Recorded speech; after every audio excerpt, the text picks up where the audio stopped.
La question qui se pose est celle du bénéfice thérapeutique de ce produit compte tenu de ce risque. Alors moi, je voudrais poser la question aux diabétologues. Est-ce qu'il y a des patients qui répondent très bien à la pioglitazone, chez lesquels ça représenterait une perte de chance thérapeutique si on supprime ce médicament? On a eu une discussion, une conférence téléphonique au niveau du groupe DOG, mais plus pour une étape postérieure. Mais c'est assez curieux en ce qui concerne. J'essaie de replacer un peu le sentiment des diabétos.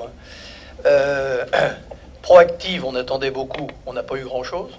Sauf qu'on se réfère toujours, enfin, tout le monde se réfère encore à Proactive. Effectivement, comme on a dit, sur le plan efficacité, c'était quand même pas hyper terrible.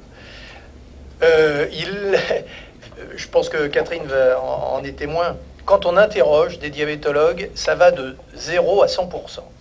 C'est-à-dire qu'il y a... Alors, quand je dis ça, ça n'a aucune valeur scientifique. Je ne traduis que le vécu. Après, on parlera du rationnel. Certains disent, de toute manière, les glitazones, on peut s'en passer. Et puis, d'autres disent, mais attention, il y a des malades chez qui, si on les retire, on ne voit pas ce qu'on pourrait donner à la place, etc. Bon. Je pense qu'il faut aussi repositionner ce produit dans l'histoire.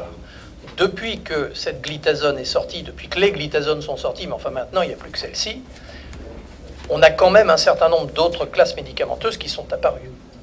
Donc finalement, la notion de dire, alors que Proactive n'était pas hyper partant là-dessus, enfin au point de vue résultat, la notion de dire il y a des patients chez qui je ne peux pas m'en passer, je pense que ça doit quand même être très diabétodépendant et très limité. Je pense que Catherine, c'est le sentiment qu'on a eu quand on a interrogé.